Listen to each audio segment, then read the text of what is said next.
participate? Yeah, no audience participation. I'm not going to put you on the spot there. Oh, well, you can participate in terms of you can ask questions and things. Okay. It's all good. Sorry, just But yeah, today we're going to talk about IDEs. So what the hell? This is like our second part in the what the hell are something and other scary acronyms. Our first part was on APIs. If you didn't come to that one, then you should have been there, but it's fine. We can always do another session of APIs. yeah. Pardon? Oh, and I couldn't record that one. But you know what? Send me the slides, and I can upload the slides to the page. Yeah. Awesome. Of the previous event, Good. as well as put them in the Discord. So yeah, I can just make it available through that. So, but today we're going to talk about IDEs. But first, we've got to talk about what the problem we're trying to solve is. So, what is the problem? The problem is that we, as software developers, as software engineers, we want to develop some sort of thing, some sort of application thing, but we have to work with a bunch of stuff that's kind of complicated and really often quite finicky to try and tie together. So we've got to work with the programming language and all of the crazy idiosyncrasies and compilation errors and warnings and all sorts of things that come out of it. We've got to work with libraries because not everything's just built into the language. There's lots of libraries out there that are like coding libraries full of like functionality to help us do a job that we want to do and build tools that we want to compile and run and do all of that sort of stuff. We've got to work with external databases and servers and any old external do-watching thingamabobs sort of things that are just lying around that we want to connect to. We're going to work with version control, so we want to make sure that our code is like, if we make some mistakes, we can roll back or we can investigate some old stuff and dig out bugs and all that sort of stuff. We actually want to test our application, so we want to write tests and run those tests. And also, we probably want to gain insight about what is going on with our application or thing that we're building. We want to understand how well it performs. So, does it run super quick? Is it really slow in certain bits? Is the actual code designed well? Is the code got a bunch of bugs that I haven't even realized that it's got inside of it? And we want to do all of these things, ideally, just on our computers and just do it where it's nice and speedy and it's running on our local machine. I don't want to go to a website and have to upload a bunch of stuff and do a bunch of things just to make sure that my little thing that I've built is can connect to a database or uses a library. That's a massive faff. So we want to solve this problem. And ironically, well, not ironically, but it's the wrong word for it. But the solution, incidentally, is an IDE. Which is what we're talking about. And that's essentially what an IDE is going to solve us for. So what actually is an IDE? So it stands for Integrated Desktop Environment, which is a bunch of software engineering jargon that somebody came up with in the 80s to basically mean it's an application that runs on your computer that is, at its very basic sort of stuff, is a code editor for you to be able to write in your code and edit it and faff around with it. You can do all of the building and the debugging to make sure that your code is actually doing what you're expecting it to do. You can take that code and visualize it in different ways to try and gain some sort of insight as to how different parts of your code connect to one another. There's probably an integrated terminal because lots of programming involves interacting with the terminal when you need to run commands to build an application, or you need to run a thing to start up something just in case you're not able to do it actually in the IDE itself. We want to have some sort of automated way to handle our refactoring and do analysis on our code and tell us where little bugs are, or if there's a better way to do things, or just as we're writing our code, I don't want to type out like big long functions that are called like the same thing everywhere. I want to be able to just type out something and it have my code auto completed for me. I want to be able to start the variable name, and I'd be given some options as to like, well, maybe you can use these sorts of things because it's useful. It's useful to have those sorts of things. And an IDE is an application that has software integration. So it'll integrate with Git, it'll integrate with databases and servers, and make sure that as you are developing your thing, whatever you're building, you can write the code and have it very easily hook up to everything that you need to do so that the stuff is just easy to develop, because otherwise it'd be a right faff. So essentially, long story short, it's an application that you use on your computer to do software development. So think of it as like, I'm going to do some software development today, I've reached work and I want to do some software development. Probably the first thing you want to boot up is your IDE for whatever software development you're going to be doing, because that's the thing that you're most likely going to be doing your software development in. That's what it is. Popular IDEs include these select ones. So there are various ones in the free and open source world. JetBrains, a big company who are a big proponent in the Java world, but also just kind of across the industry, build loads of IDEs for lots of different languages. Typically, you can have typically IDEs often fit with a particular language or a particular ecosystem of tools. So the ones that I've made available here are kind of standard, industry standard ones that you'll see sort of everywhere. Whether you're going to be developing in Java, you'll probably use like Eclipse, or you'll use like IntelliJ, IDEA Community, or IDEA Ultimate, or you'll use if you're developing an Android app, you're probably going to be developing it in Android Studio. If you're going to be developing, I don't know, like a bunch of stuff in the Go programming language, you're probably going to do that in Goland. If you're going to develop stuff in Python, then you'll probably use PyCharm, PyCharm Professional, or depending on the sort of Python programming you do, you might actually use a more tailored, specific IDE that is built for the thing that you're trying to do. So in the data science world, there are a couple of different IDEs for a couple more like niche programming languages or niche data science tasks that you might need to do. But these are some of the more kind of general popular ones. Visual Studio and Visual Studio Community are the ones built by Microsoft. They were and still are very popular with developers who work on the Microsoft stack. So you're talking things like programming languages like C# and software like the Microsoft SQL database, but also often used for C++ as well. If you develop C++ stuff, because C++ was, and again still is, a very popular language, especially for Microsoft developers. And if you're developing anything Apple, whether it's something for your iPhone or your iPad or your Apple Watch or a Mac OS device, you're most likely going to be doing it in Xcode, as that is Apple's dedicated IDE. Technically, it is proprietary, but it is a free piece of software, which is why I've put it over here in the free and or open source column. The stuff on the right here is not only proprietary, but also paid for. So you would have to pay to get a license to be able to use the piece of software. I personally pay for a JetBrains license that gets me access to all of the IDEs that they make available, because I like working with JetBrains software.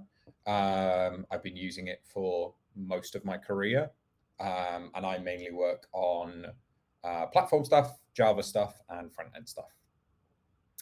So if you're looking to work in a similar sort of field, then consider picking up the community editions of IntelliJ or PyCharm and getting used to it.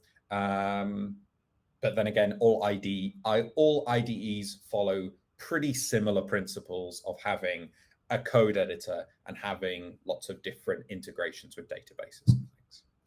But those aren't the only ones. We also have popular code editors that are nearly IDEs, but not quite IDEs. And I suspect people in this group probably would have heard of them, such as Visual Studio Code and Atom, and maybe you might have heard of Genie, but probably not. It's a bit of a niche one, but often used on Linux for various things. But Visual Studio Code has often also been, now runs on Linux, so that's gained a huge amount of popularity. And I call these nearly IDEs because they really don't provide the level of functionality and the number of features that are available in what you would consider a classic IDE, but they are, as we'll talk about in a moment, pretty feature rich still, but they are much more slimmed down, much more streamlined, down to the point where if you were literally just using the raw version of Visual Studio Code, it's pretty much just a fancy looking text editor where you can edit your code, and maybe you'll get some like syntax highlighting, so you can tell what's a variable and what's a function just by looking at the color of it. But these are pretty popular, and if you are really, really fresh starting out at programming, which I suspect many of you are, all of these three are free. I would highly recommend picking up Visual Studio Code. It is by far the most popular editor that is currently in the industry, and many people who used to use classic IDEs are often moving to Visual Studio Code because it is a little bit faster, because when you're using a classic IDE, it can often be quite a big, chunky, feature-rich application. So it takes a little while to start up and get going. And lots of people, and as programming is becoming much simpler and more accessible, there are less things to do. So all of those features within an IDE are becoming less needed. That being said, I am still a staunch advocate for, especially if you are using a compiled language or like a kind of half compiled language, like a just-in-time compiled language like Java, I still highly recommend using an IDE just for the level of support and code editing and just general integrations that you get with a classic IDE. And we'll briefly talk about plugins and extensions. And these are the things that really nowadays make an IDE super powerful. And essentially, they are little marketplaces. Like there is usually a little marketplace or some sort of repository of lots of extensions and plugins that are made available via either open source means, or people will build them and you might have to pay for them or something. And you can add further features into your IDE or your code editor to be able to get more support out of it. So on the left here, we've got a picture of the JetBrains. This is a list of installed plugins that is on a JetBrains IDE. So here we're showing that you can add Terraform support by installing the Terraform and HCL plugin. And similarly, this is Visual Studio Code's extension workspace, where likewise, there is also a Terraform plugin if you wanted Terraform support. If you were deciding to write a bunch of Terraform code, you don't need to know what Terraform code is, but it's kind of like it's like another programming language. And so both of those plugins will provide very similar features, in that they'll give you like syntax highlighting and code completion and being able to automatically run your stuff from within the program rather than having to open up a terminal and all that sort of stuff. So yeah, those are plugins, and they're available in both IDEs and a lot of these sort of fancy code editors. So let's explore, and please ask questions as we go. We're going to have a look at 3 different IDEs, and we'll just kind of have a look around and explore some of the features and see sort of the things that we can do. So first up, we're going to start with IntelliJ. So hopefully you can see my screen, and yes, I believe you can. And this is what IntelliJ looks like. It's this sort of view is pretty classic for a an IDE. You've got some sort of explorer on the left where you can navigate through your project, where you've got different files and things, and like some sort of manifest files. So in here, like you would say, have a look in where would we go? Where's the button for it? Oh, be good if it was, is it find in files? No. Where's the reveal in finder button? Oh my God. Open in finder. Oh, they changed the wording. So here I'm in a, I'm in my file explorer. I'm running Mac OS here, and I can click through, and you can see that these files here, where it's like SRC and target and POM and README and stuff, these are all the files here, and I can go through and navigate this, but this is a pain to do, and it doesn't give me easy access to be able to navigate through things. And if I just double click, I can open these different classes and have a look at the code that I write. So here I've got a little application, a tiny little application that creates some objects and then outputs things. And one of the features of IntelliJ is it's got these little buttons where I can just run the application right within the editor. So I could just click the little button and click Run Application Main, and here it runs it. And this system out print line is like a console log, but the Java version. And it's saying created one account for Matt Smith. Account ID is account 1. And here we can see that it's calling different functions. And if I wanted some sort of code completion, I could type in that I want to create an account called account number 2.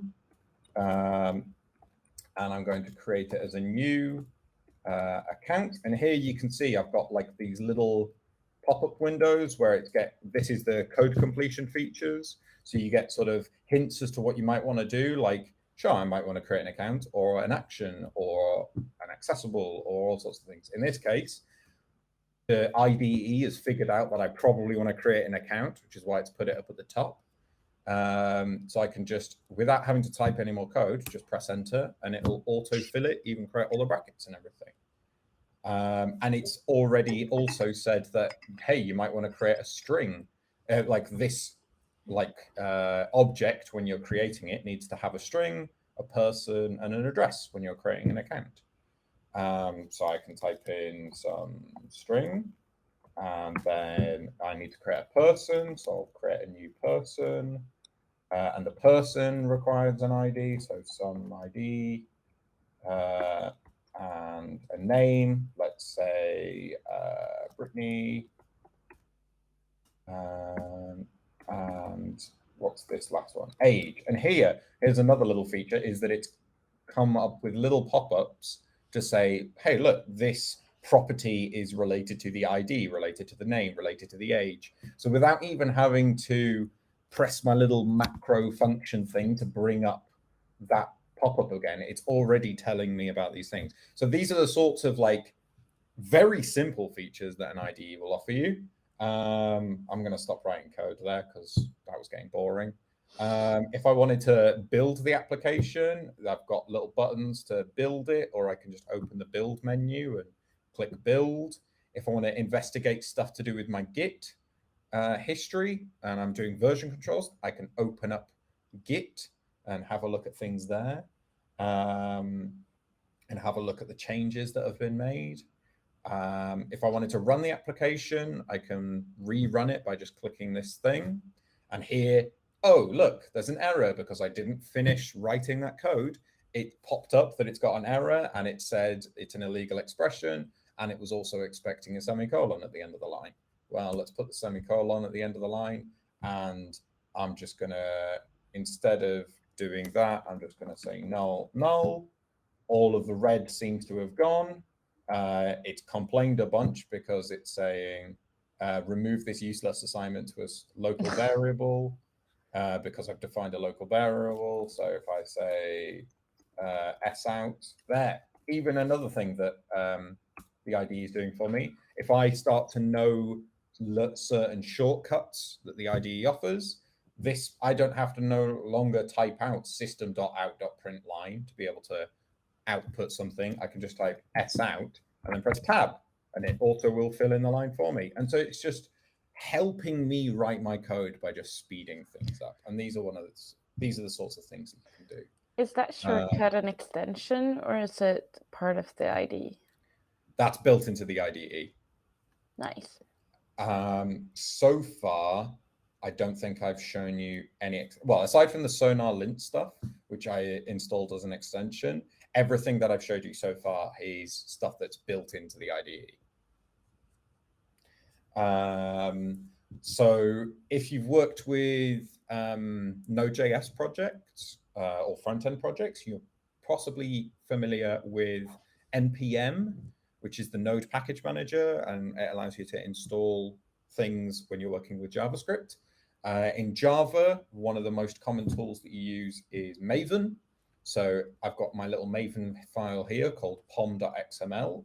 But if I want to work with Maven in a way, I could open a terminal and type in my Maven commands and say Maven clean package and type all of that. But I don't necessarily need to know all of those commands and figure out how to do all of that. I could just open the Maven thing on the side and say, lifecycle, oh, I want to clean, and then I want to package just by double clicking, and it does all of the stuff for me. And even then, it brought up the fact that, hey, this stuff hasn't been set. You might want to do some extra stuff. So it's providing even more functionality than I would be able to do with a terminal.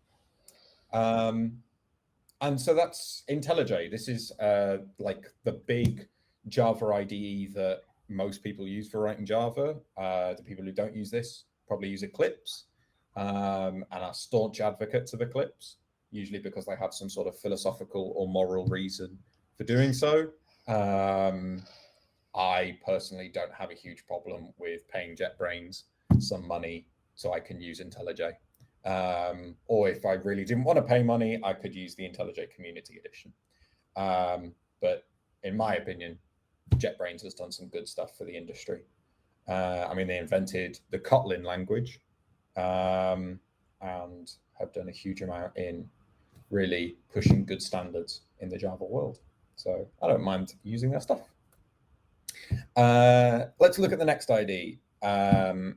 This should look a little familiar for people if you've used JavaScript stuff or you develop front-end things or Node.js. This is Visual Studio Code. This is kind of, again, as you will see, very similar sort of layout. We've got some sort of file explorer on the left here, code editor in the middle.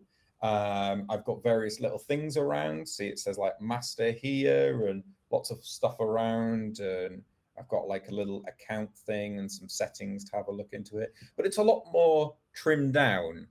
There aren't as many like little side panels and buttons for me to be able to run extra stuff like there was in my Java IDE. So there's all sorts of like extra little things that you might be available. Visual Studio Code also provides some levels of code completion. So here I can type in title, and there it's bringing up a little thing, but it's not necessarily as feature rich. That's partly because of the language that I'm writing in. JavaScript isn't a statically typed language, so it's kind of harder to be able to guess what you're doing. But I can just press enter and it will auto-complete some stuff, and I can type in like hello world, classic programming thing. What really made Visual Studio Code super popular is not just the fact that it's streamlined and trimmed down, but it's the number of extensions that are available, and the number of extensions are huge. So basically, if you want to do anything in Visual Studio Code that is beyond just writing some HTML, CSS, and JavaScript, you are most likely going to want to install some extensions. If you know what you're going to be wanting to work with, for example, if I want to work with Java stuff, I can just type in Java and it'll search the marketplace for a bunch of Java extensions that are available.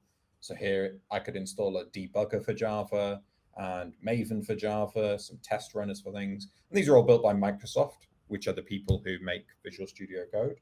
So I could install all of these and like they install fairly quickly. I can just click install and it'll download it and boom, it's now installed. And I can, if I create a file that has something to do with Java, I would then have Java support with being able to debug it. If I opened up, say, a debug console and I wanted to debug some Java stuff. But it's much, but as I said before, like it's not quite like a full feature-rich IDE that you might want to work with if you wanted all of those extra benefits. But it's free and it's good, so don't necessarily overlook it. I usually use Visual Studio Code for quick little things or for projects where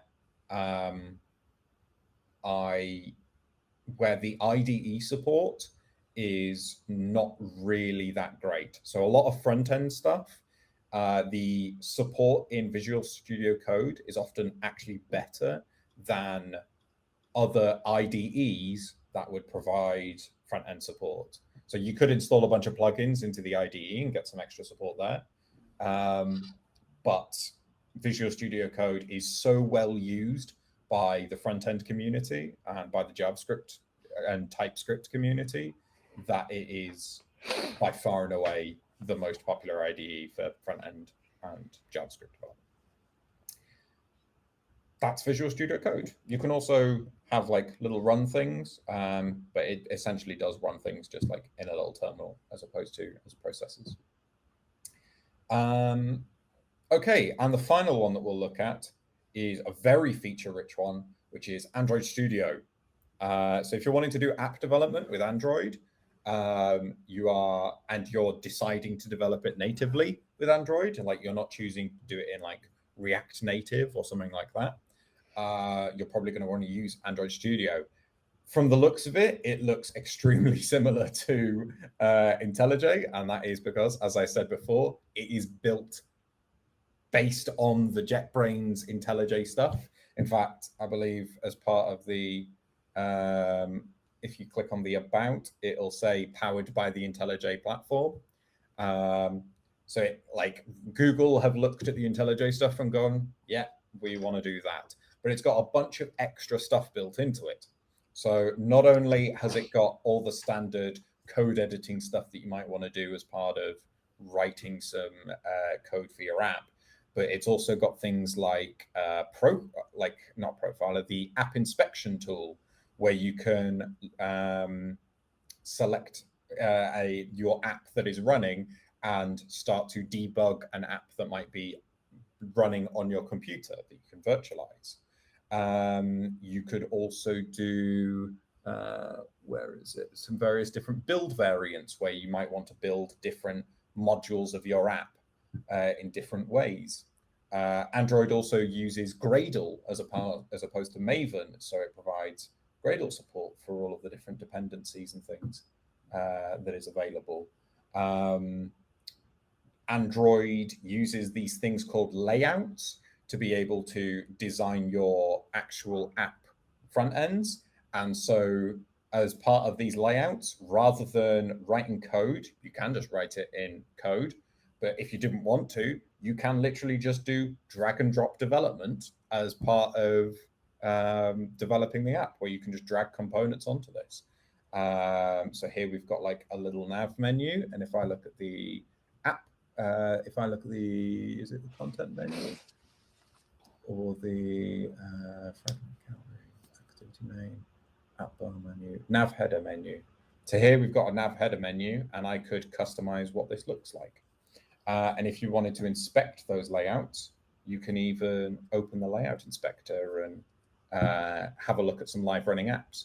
And speaking of live running apps, I could even take this application that I have put together and run it on a virtual app that is running on my computer. So here I have set up already, as part of my Android virtual device manager, a virtual Pixel 3a device. And if I click the play button, it will open a Android emulator and boot up the app. So here it installs and boots up a fresh copy. And now I have a Android app running on my local machine on a pretend phone, where I can click on buttons and select between things and open side menus and press buttons and see what they do. And it is basically like running an app, except you don't have to have your phone. You don't have to install it onto your phone. You're just running it locally.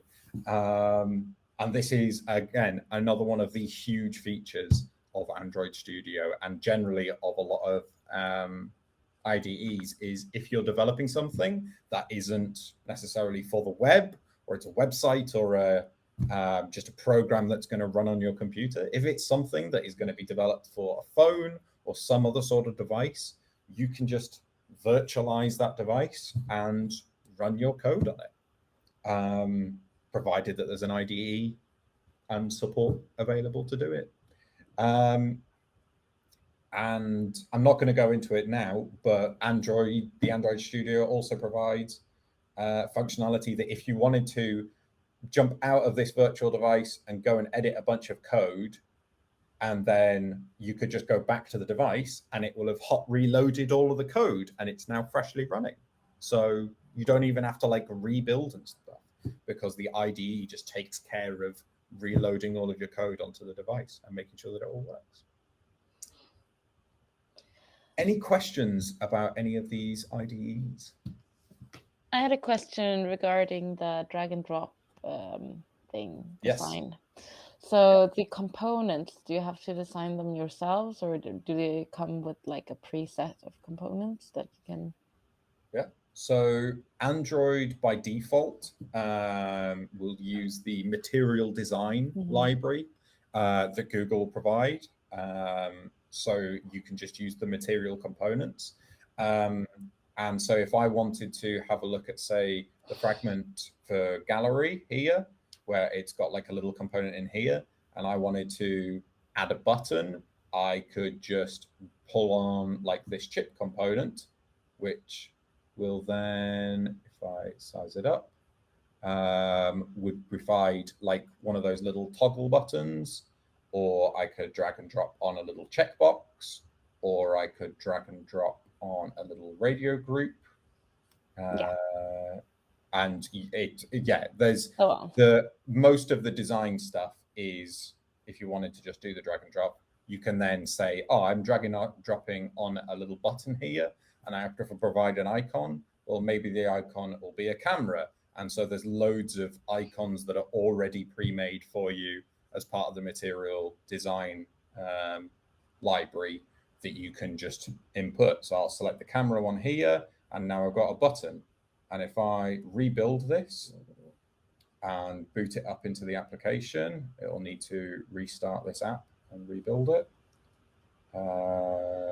which I think it should have done now. Oh, no, it's going to do it. And I go onto the gallery page. Why did that move? I don't know why that moved. And I go into the gallery page. Well, the button actually moved around because I haven't set up any of the positional properties. But there I've got a button with a camera on it, and I've got the little checkbox stuff. Let's set that into like. Okay, so you have to set some kind of positional details as well, and you can't just drag it where you want it to be. Exactly, yeah. So you'll need to set up some positional things to make sure that it's laid out in the correct way. But for the most part, it's pretty drag and drop for a lot of this development stuff. Well, a lot more drag and drop than trying to write it out yourself. Exactly, yeah. And if you did want to write it out yourself, you could do. It's just like a library is made available.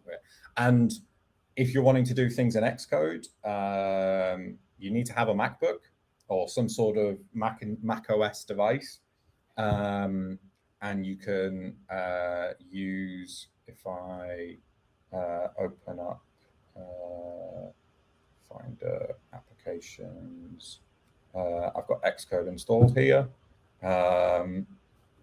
Xcode is the Apple one, as I mentioned before. So you could, like the Apple Xcode IDE has installed all the extra additional components. And it's got a lot of the features very similar to Android Studio if you wanted to develop something for iOS or for Mac OS or anything like that. It's got features to be able to like drag and drop stuff. But it's also got like a very, very good library called SwiftUI to be able to very easily and quickly build up UIs just from writing like a tiny little bit of code, and it'll just generate you a UI. And it looks really good. And likewise, if you wanted to develop like one of these like sidebar menu things that slide out, you don't even necessarily have to develop like the whole panel and the layout, because within Android, I can't remember what they're called in iOS, but within Android, you have these ideas of activities. So you could just say, create me a new activity, and I'll view the gallery of different activities. And here you could add in a Google Maps activity, or a navigational drawer activity, or a settings activity, or a bottom navigation activity. So let's pick the Google Maps one. I'll call it Maps activity. It can go part of the Rubber Duck project, and I'll click finish. And I can click add, and it will go and generate me all of the map stuff, all of the code that needs to be there. And if I look in the layouts and look at the activity map, it's got a bunch of stuff there that is already set up for rendering a map. Here, if I have a look at the code, it's called a fragment, and it's got this ID of map. And it uses the Google GPS Maps support map fragment, which will go and render a map onto this. If I just refresh and build this, I don't think I'm going to be able to. A second. If I go in here and I instead go to start. Come on, code completion. There we go. Activity, new intent.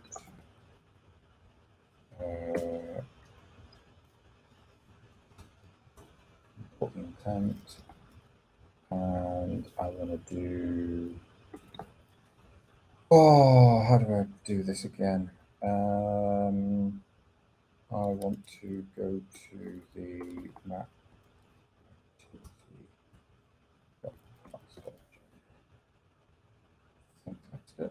No, it isn't. Oh, what's the syntax for doing this? I haven't written Android code in ages. Are we your like audience rubber ducks now? Yeah, pretty much. How do I do this again? Yeah. Right, here we go. Here's a software engineer at work. Google it. Start activity. Another activity. Hey. So start activity, super sound, content view, blah, blah, blah, blah, blah, indent, this, and then your activity name.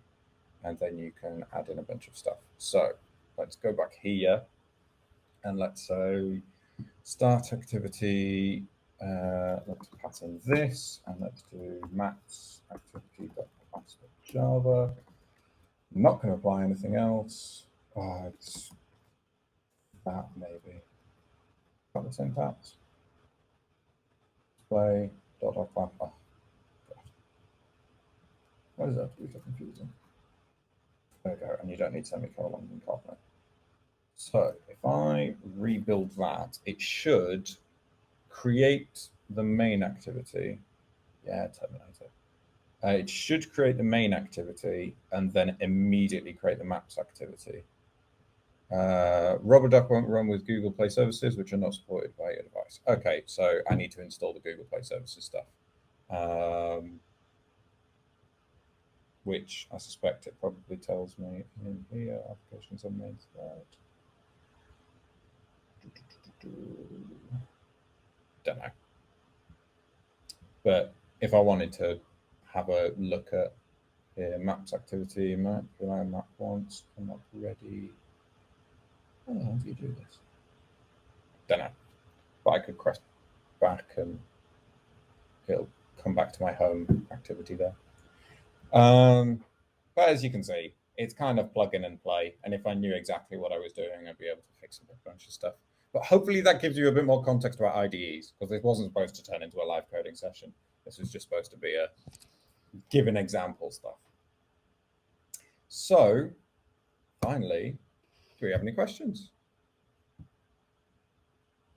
Questions, queries, worries, woes? Do you all feel comfortable with the idea of if somebody came up to you and went, what IDE like are you using? You'd be able to go, oh, I use Visual Studio Code, and you understand what that conversation is. That's the main thing that I'm trying to get across here. Make sure that people are feeling comfortable with stuff.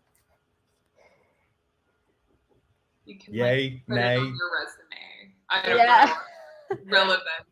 Like, I think like when I was working as a QA engineer, I worked a lot within IntelliJ, and I still feel like a stranger in there because it's like there's so many things. So I just wanted to tell everyone else here that it's totally fine to feel lost. I still feel lost. But if you recognize the names, you're probably good. Yeah. I think it's particularly hard to understand like how the project connects with different parts of the project. Like you have source files and you have resource files and you have the test files, and I think it's like hard to wrap my head around that. But and also all of the different names, like since the company I work for, they do like a back end, they have a web, they have an Android app, they have an iPhone app. So like there's so many like Gradle, Maven, and blah blah. Like what is what? There's so many names. Loads of different tools. Loads of different tools. Yeah. It's so difficult to understand and like keep track of everything. I think. Yeah, and I guess with that sort of stuff, it often does come with just like time spent with those tools. And often if you don't understand the word for it, either if you feel like you need to understand it, you can always just ask someone and be like, what's Maven? I don't understand what Maven is. There's so many configs files. Or you don't need to know it. Yeah, true. So there's not a huge amount to worry about it. It's okay to not know things. Yeah. As my therapist says. I love it. Yeah. But yeah, I mean, I can do another session where I go into loads of different build tools, or I can go into an ecosystem, like go into Java and explain what Java is, what classes are, what Maven is, all of that sort of stuff, if that would be of interest in a future session. You can always chat about that in the Discord and be like, oh, get Matt to talk about JavaScript for an hour and how to build things in JavaScript, or how to build things in Java and what all of the little ecosystem things are and how an application is all connected to one another. I can go into all that stuff. I'll be ranting for days because I quite enjoy talking about it, but yeah. This was sort of just an intro. And by all means, I am not an expert in all of this sort of stuff. I'm close to an expert on the IntelliJ stuff and on the JetBrains stuff because I work with it a lot. And I've used it for such a long time now that I'm one of those awful people who answers the Stack Overflow questions on IntelliJ stuff. But there are still buttons all over here that I don't understand. Like half of this stuff in tools, I don't understand what it does. I occasionally, I don't know what these like refactor, migrate to Android X, because IntelliJ also has Android support if you wanted not to work with Android Studio. Doesn't have as good Android support, but it's there. You can do analysis of code. So here I could do a inspect code project. This is something I regularly do, which is essentially I get my IDE to scan my project. Did not find anything to report. So apparently my code is looking pretty good. And it will do some sort of analysis onto the application and tell me what's wrong with it. If I do a code analysis in here, it'll probably tell me loads of stuff wrong with it. I was about to say, you have to bring up a project which has problems. Yeah. Come on. Give me some problems. Whole project. Okay. Cool. Here we go. So here's a bunch of stuff that is wrong with this project. So we've got 3 Android errors and 14 warnings. And some days when I haven't got a huge amount to do and I want to tidy up the code base and make sure things are clean and tidy, and making sure that when other people start to work on this code base, it is going to be looking good and people are able to read it and understand what the hell's going on, I'll often just run an inspection on my code and I'll be like, right, I'll go and fix all of these things. So here it's got an image without a content description apparently in here. So this image that we have here doesn't have a content description. So I can just click set content description and it'll like fix it basically. I can always add in extra things. So here it says content description to do, in which case it would appear in my to-do list, because in here, oh, that's a different to-do list thing. No, that's a bunch of to-do stuff. How does oh, because I need to, if I go back into the activity name split, no. That's actually a feature I love in IntelliJ, the to-do list. Yeah, very useful. The text stack. So here, if I just set the content description and it sets it up as to do, I think it's to do with a colon at the end, adds it into the to-do list. Yeah, maybe. I think so. I think there's another keyword as well. Yeah. Right? Or I could just add in a comment here. Yeah. And just put to do, fix the content description, and that'll remind me to come back and do it. And if I look in the to-do list here now, it's got to do. So at the end of my day, or towards the end of my day, if I've got a list of things, if I've got some time and I want to tidy up some stuff, I could go and look at my to-do list and be like, oh, I need to go and fix the content description because I forgot about that. So lots of just nifty little things that you can that just help you with your development. Any other questions or queries or worries or woes? Questions, queries, worries, woes. It's what my geography teacher used to say. I take silence as that you're all experts now. So we're going to end the slides there. We're going to stop talking about all of this sort of stuff. I'm going to stop sharing. But hopefully you know a little bit more.